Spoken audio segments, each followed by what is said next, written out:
brisk 95 in here. Boom. Hi again, guys. We are back to work, as you can see, on the 69 Mustang Mach 1. The guy is mightily pleased about the fingertip control steering that we put on not too long ago. Now we're going to turn our attention. I mentioned it while we were test driving it. It just needs to run a little bit better. It is very cold-blooded, trying to get it to start up, and just going down the road, you can tell all of its potential is not being used. So let's get into what we are gonna do with this sweet little machine. Come on. So what it looks like to me that we have here, we are going after the carburetor, and I believe, and I am certainly no expert, but I believe we have an Autolite / Motorcraft, or whatever the case may be, 4300. And you guys can certainly chime in if I'm dead wrong, you know. Anyway, that's what I think it is. We are going to pop that thing off of there and go to a Holley Sniper, otherwise known as a Holley Sniper. And one thing I want to determine before we get too far here, do I need to take the intake off? We really need to run, I don't know if this Performer, this is a Edelbrock Performer, LB 351-2V intake manifold for this 351 Cleveland. I believe there are exhaust crossovers to heat up your carburetor, warm up your fuel. I need to determine if those are blocked off or if those are intact. If intact, going to the throttle body injection system, we really want to block those off so that it is not getting false readings and warming that fuel up like the carburetor. So let's pull that off.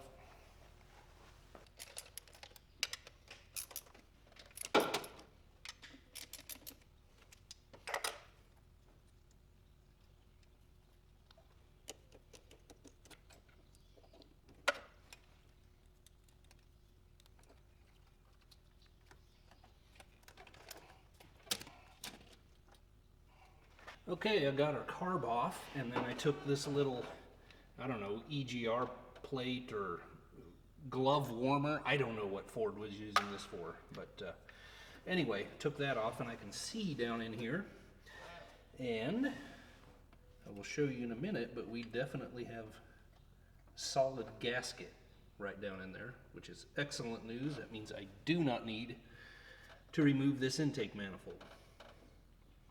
Man, there's a lot of raw gas down in there. I hope it sloshed over. Fixing it anyway.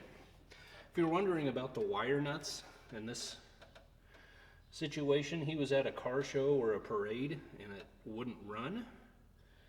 And he determined he did not have 12 volts to the distributor. And so he just found a length of wire and made something work. And got home, but we are replacing this as well. Ooh, that terminal looks terrible. What's going on there? Getting all corroded up. Let's see what we got here. Yep, we are 180 off. So I need to... Hey, do you mind? God, I know you're trying to work too, but anyway. We have to spin that crank around all the way one more time and try to get her lined up where it needs to be.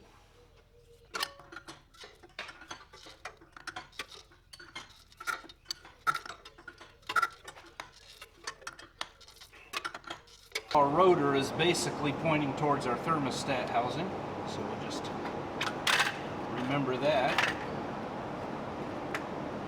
That'll do it. And now that I have this beautiful power steering system in my way, I am going to pull out the manual fuel pump and put this block-off plate in its position there, its coordinates. And we'll just disconnect from the main fuel line here, and that's where we will scab in our new fuel system. So with that, that is the end of the underhood deletions. Now, obviously, a familiar old friend. You've seen it a million times. You've probably done it yourself a million times. I don't know who you are, but anyway, we got the EFI2, the Holley Sniper, and I got just the bare bones sniper wiring controller kit. No fuel system stuff, because we are going to take care of that on our own at the gas station. So I'm going to throw this bad boy on. Kind of button this up.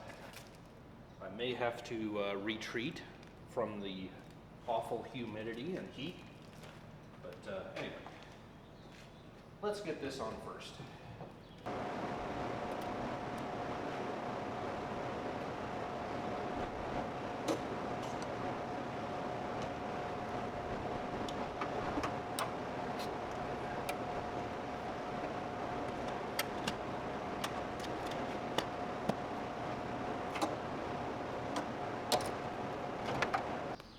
I know I said I was going to retreat, and here I am still working. That's okay. Sweat in this part of the shop, sweat in the other part of the shop. What's the difference? The distributor I'm going back in with, we took that HEI out. He wanted to get a nice big air cleaner, an adequate air cleaner back on this vehicle. Don't blame him for that, and that HEI was impeding that. So we're going with the Pertronix flamethrower. I still need to get a coil for them, and the fuel system, I need to get a cap for one of the fuel fittings on the Sniper, and I do have some AN elbows, but they're the push-on, no clamp style that I have for the 40. I really need to get, I need to order one thing, I might as well order both. So anyway, I'm gonna throw this in, and then tonight I will order some fittings and a coil and probably a bracket to hang it back on the engine, because I don't have that. I've got the O-ring greased up here, so let's drop this in.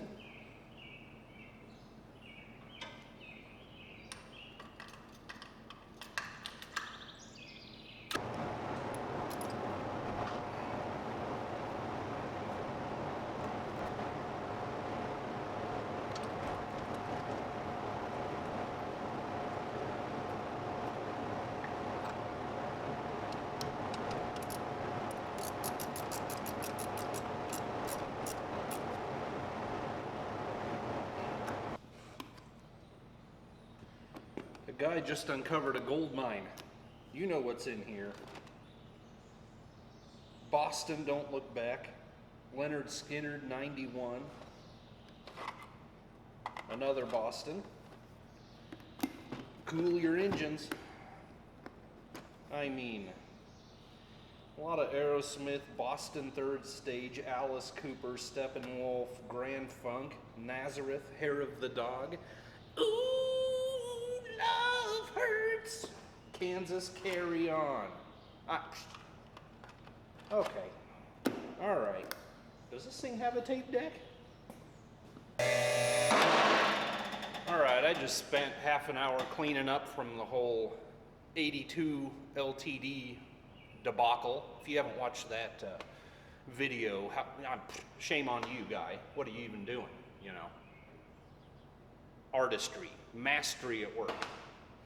Video stuff was good. I don't know. Anyway, I am raising this up. I am going to check out the sending unit and see if we can get that replaced. Probably should have checked the fuel level. Oh well.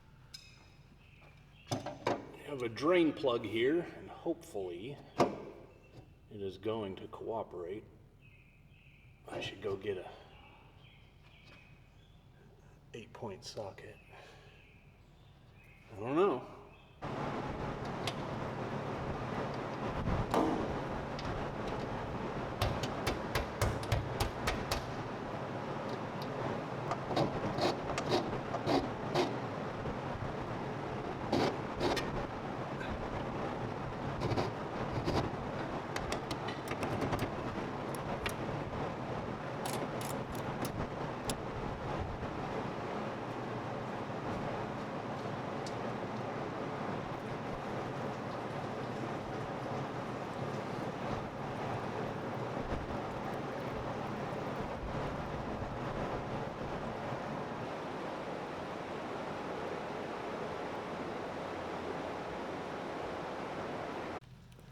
Guy has a feeling that he's going to get escorted to the washing machine and ordered to strip once again.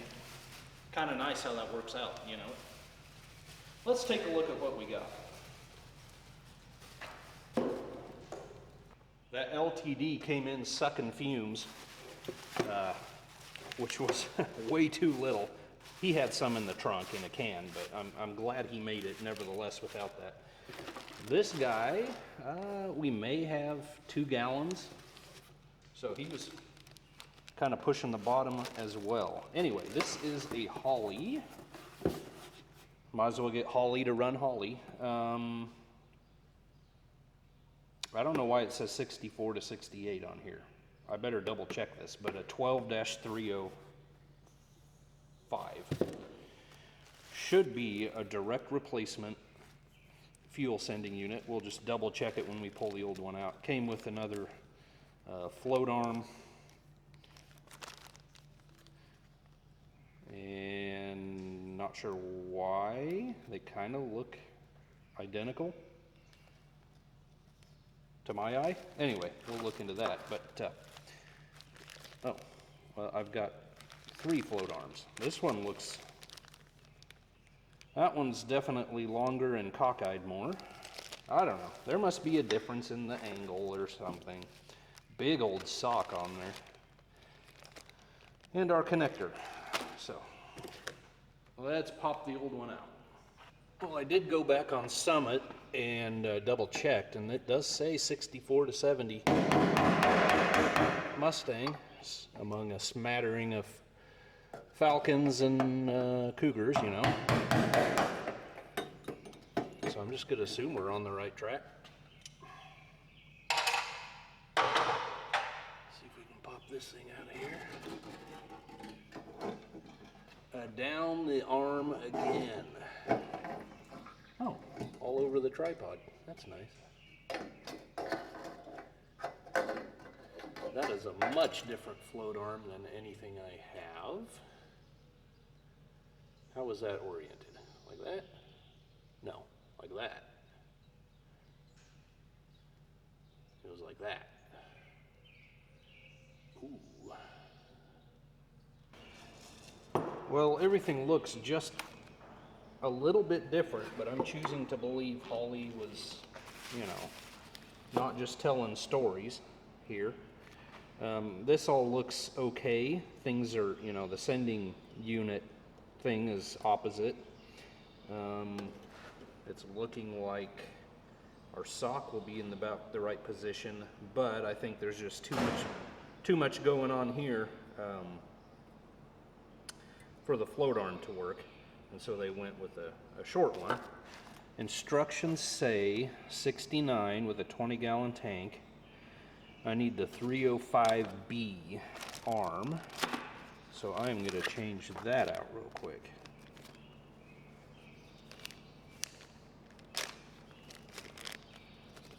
And we'll just trust that it's going to work for now.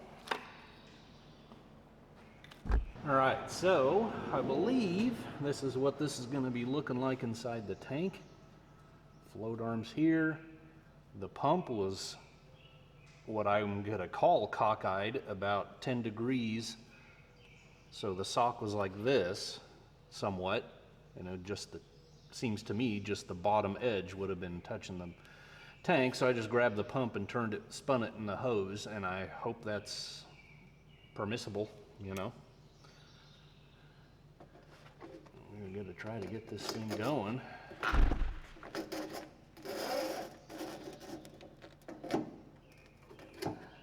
Get out of there.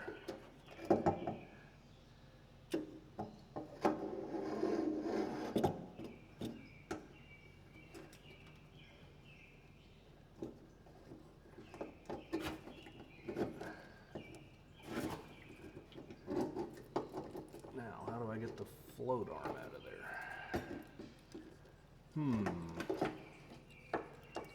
Float arm, you need to go in sooner, I have a feeling.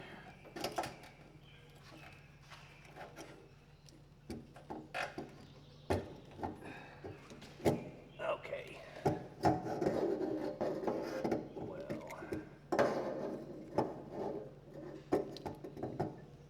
I don't know, they were talking about loosening screws and tightening them. I bet you I have to pivot that thing.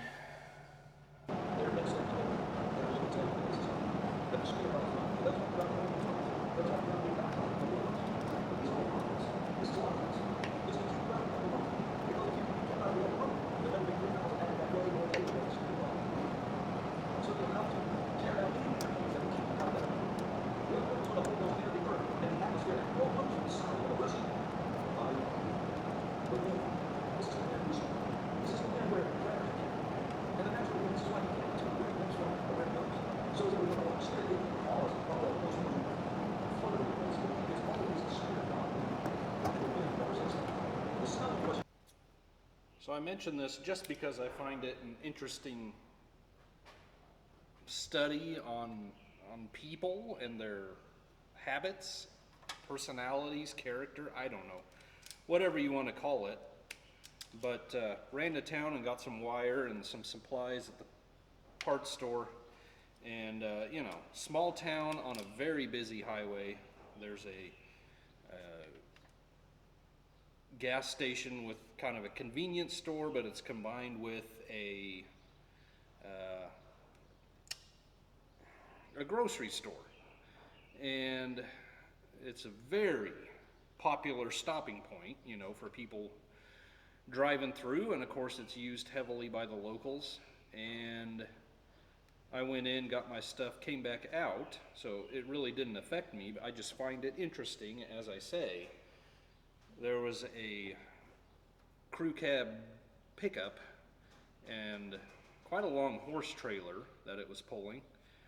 I won't say his real name, but let's say Bubba's Trick Horses. So undoubtedly these people go around to, you know, fairs and shows, and their horses are on exhibit, and they do their thing, you know, or whatever. I think I need bigger heat shrink. But anyway, normally people like that, ranch people, one would assume, are incredibly kind and accommodating and just, you know, salt of the earth, as they say. But they had this truck and trailer parked parallel to the building right up front against the front sidewalk where most people park. So they were taking up 6 or 8 parking spots just so the wife could run in and do shopping. And I don't understand, on any level, that level of self-centeredness, I guess you'd call it. I'm sure they're the nicest, sweetest, kindest people ever, but I just can't grasp, like, me doing that is unthinkable. You think of moms with kids that now have to cross a really busy parking lot, or the elderly with their canes and walkers who can't park right up against the building now. It's just, or the regular folks who just want to run in. You see that kind of thing all the time going through life, and I just don't get it, I guess. I'm just going to work on a car and be quiet. That's probably best.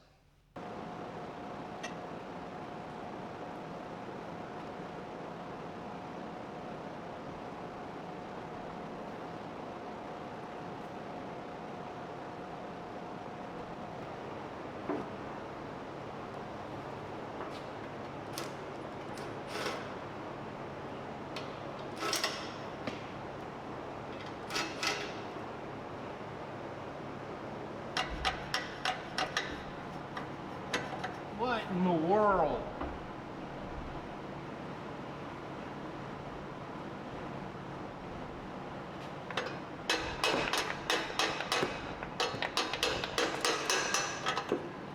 There you go, little puppet.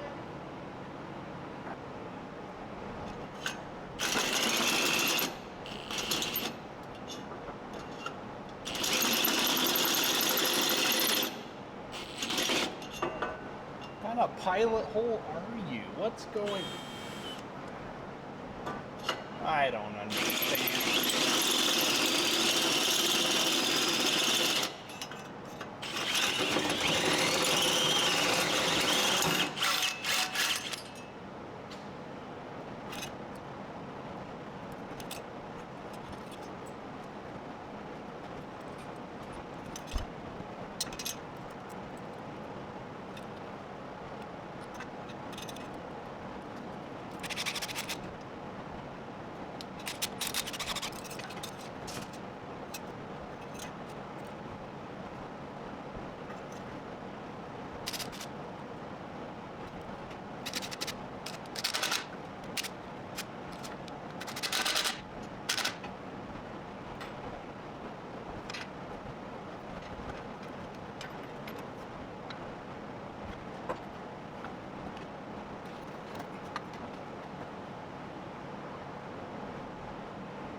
Well, a heartfelt good morning to you guys. Working topside here, I'm getting very, very close to getting this thing all wired in, other than my pink ignition source wire that I'm looking at right now. The only other thing I think is my display cable, and then just making everything nice and neat, tidying it all up. I've got to go grab a Kleenex. Hold on. So a bit of a mystery here is the wire that he tapped into to get the thing home from the car show. This thing going on here, this end going into the car goes to a keyed source, ignition source, on the fuse panel, which is what we want. The other end of it ran all the way to the keyed ignition source on our solenoid. Is that what this thing is called? Yeah. You know, so basically the two ends are doing the same thing. I'm not sure why, because you know, this wire, when you check it out, it is off right now, and turn the key on and it is hot. 12-volt source. So it's like they were hedging their bets on having a good source of ignition power. I don't know. Anyway, I am going to I'm probably going to cut this half off and splice right into that, coming from the junction box. That'll be good. I think that's honestly about it. Let's do it.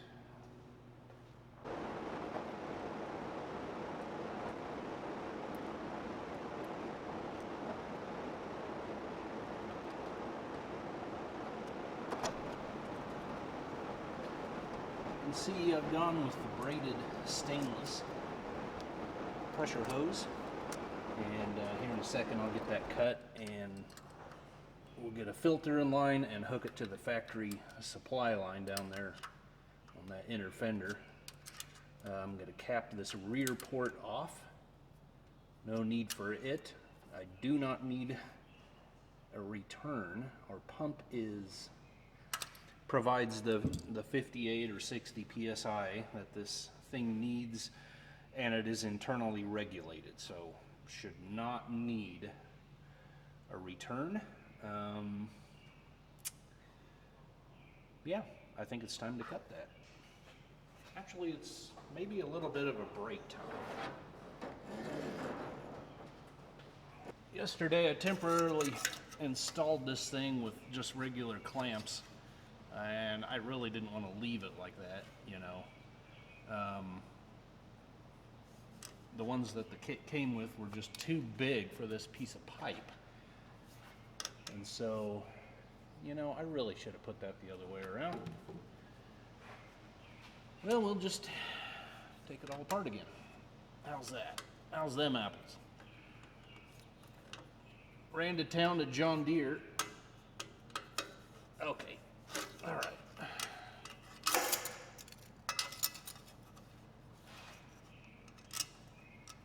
There we go. Picked up a boy. At my house. Have to be careful what I say around here. Grabbed a burger and some onion rings and some ranch on the side. You gotta have ranch on the side, you know. If you're not eating onion rings with ranch, I don't know what you're trying to do, but it isn't correct. Anyway, I didn't want to leave.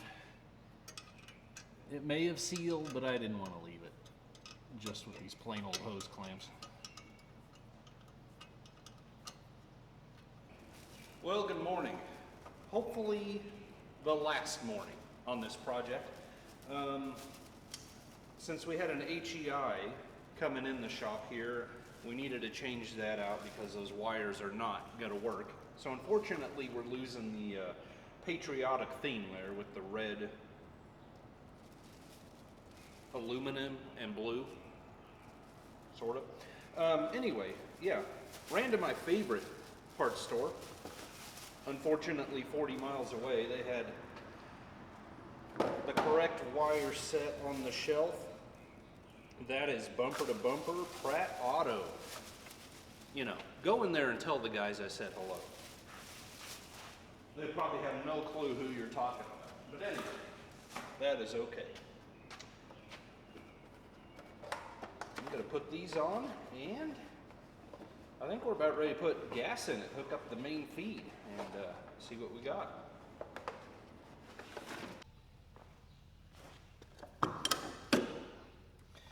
Alright, I put his 2 gallons in here, and I ran and got 5 more for him. Throw that in there, and then we are going to run, I'll just do it on my own, run the Wizard for the Holley on the controller, get that all set up, and we'll see if she fires up.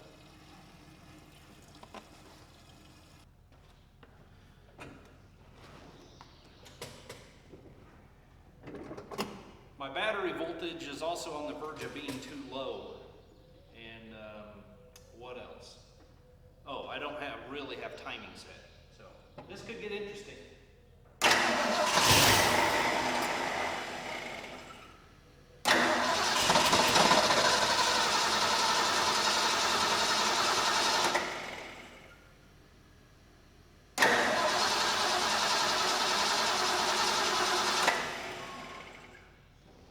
Not very interesting at all. All right, I've advanced the timing.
That's a bit of a heartbreaker and a downer. I could tell in the back of my mind that something wasn't running quite right, even with the carburetor, and I was hoping it was the carburetor or the base gasket. When I went to set the idle air, it made no difference. When I was adjusting the screw, the percentage readout on the screen, I could never get it to go below 20-some%, and you wanted it 2 to 10%. In other words, vacuum leak. You'll remember at the beginning, I went to great lengths to make sure I didn't have to change out the intake gaskets, and that just speaks vacuum leak. Got to spraying around with brake cleaner, and sure enough, the right side gasket does have a vacuum leak. So I guess I will get one of those on order, and undo a lot of what I just did and go from there. So we will see you after some new gaskets. What a pain. Well, look what I spotted out in the wild. There she is, looking good. Okay, here is our intake manifold. You can see this is a Performer LB351 2-valve for the Cleveland. I got onto Edelbrock's website, and this is still a viable, they still sell this thing. And in the description on the web page, I was able to look for the exact part number for the gaskets. So I looked that up, and I was able to punch that in at Summit's website, and we got the right one coming. I think I'm going to replace some caps here. Some of these, I don't even know what that one is. They look a little melted, and anyway, when I put this on the floor and tipped it, all of this motor oil came out of the exhaust crossover that would warm up a carburetor. Now, technically speaking, this should have been sealed off with the gaskets. I don't think it quite was, and I'll show you why I say that. But I'll just be sure to clean up or seal up all the bolt threads with Permatex when we go back together anyway. So they do have actual Edelbrock gaskets on here. I'm wondering, I don't think they were put on upside down, but a lot of it just doesn't quite look right. A lot of the bolt holes are just really messed up. I think this is our vacuum leak right here. Got a completely cut gasket, like it was really torqued down or something and cut right through. That doesn't make much sense, because there's really no sharp edge that would do that. So I'm not sure what happened there, but it is the way it is. So hopefully we can do a better job with that. And then over here, you know, everything just looks odd, doesn't it? Squished, moved out of shape, bolt holes are just messed up. It'll be interesting when I get the new gaskets to see if we just weren't quite oriented right. But up here, you can see part of this exhaust crossover isn't even covered up. And just everything is torn. Anyway, some way, motor oil was getting into that crossover passage. So we'll try to keep that sealed up. For now, I'm gonna throw a garbage bag over this. In a couple days, I ought to have my gaskets, and we will put her back together. Hopefully it'll run a whole lot better.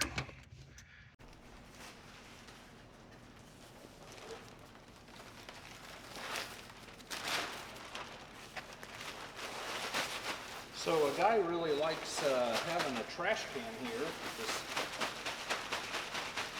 table in front of the bay, but it has bit me more than once.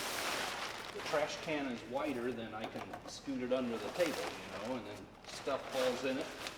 I don't know if that's what's going on here, but I could not find the little aluminum choke cover for the right side of the manifold. And that's a problem, because that is part of the hold down for the center 2 bolts on that side. But we do get to revisit projects from ages past. Oh, there's all this Harbor Freight flat disc. Okay. I don't even know if it fell in. But I sure don't find it anywhere else.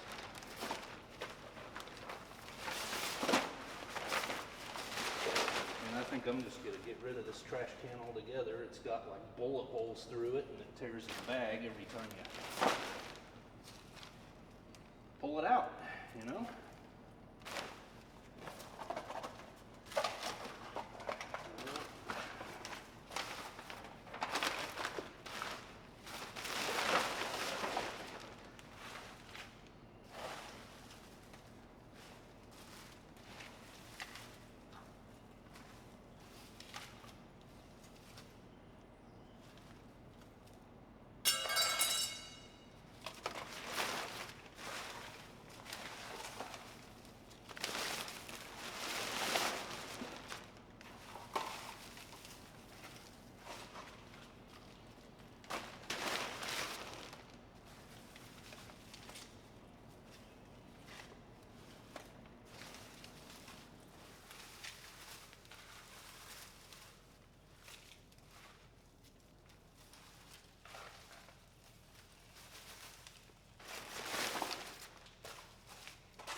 got to be kidding me. What did I do with this thing?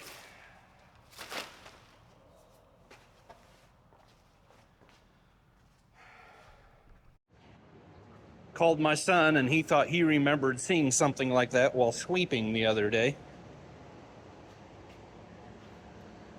What in the world?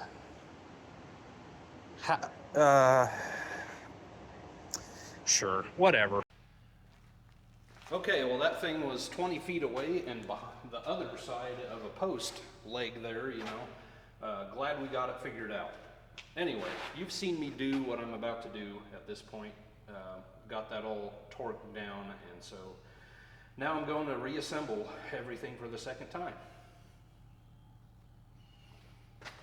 See you in a minute, and we'll do things other than this.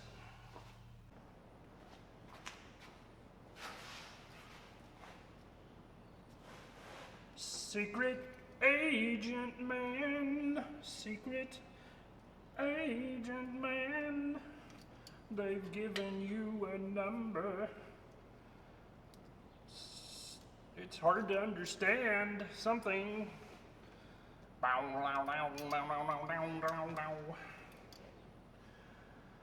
I am losing it. I think it is the heat. I've got the flop sweat going, and I really need a drink. Down, down, down.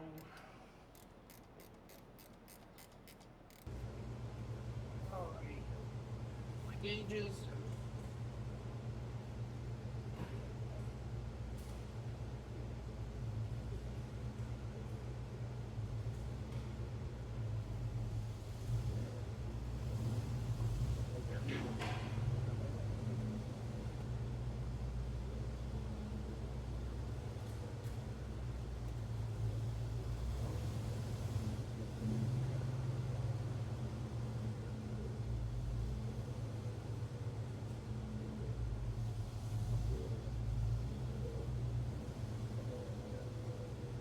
Take out a 40 pickup here.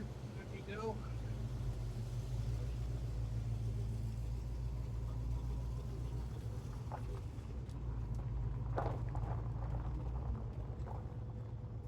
Found an open-ended vacuum line. I'm not sure if I did that in the work I did. Man, this shift pattern. That can't be first. Might be first. Still seems a little low. Anyway, possible other vacuum leak. I don't know. Well, we got a whole series of swathers. Well, they're moving pretty good.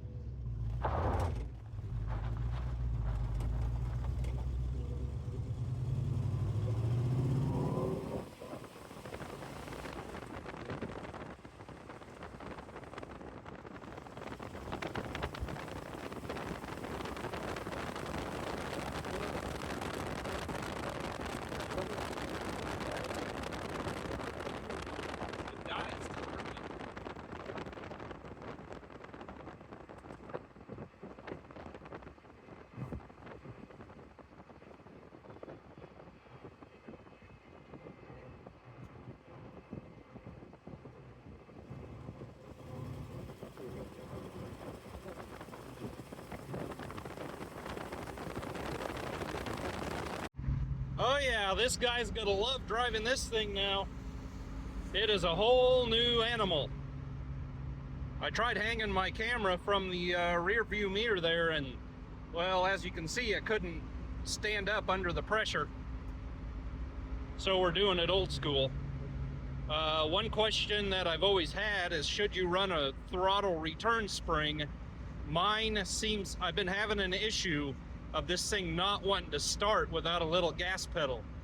And that throttle return spring that was on here, I think, was just way too strong.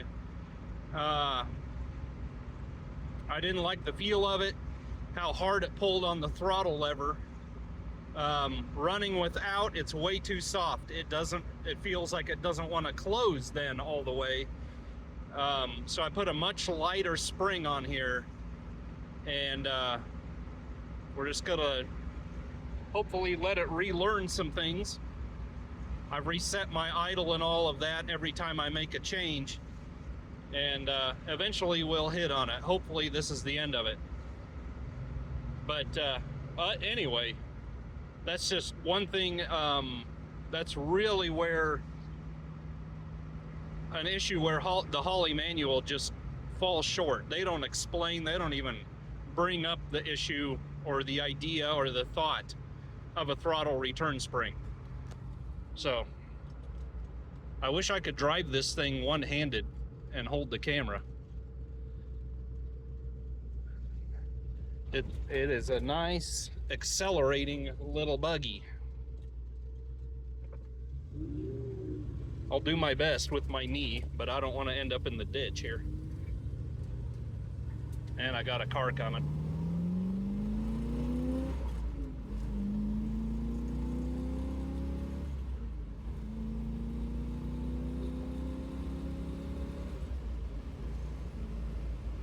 Simmer down, son, simmer down.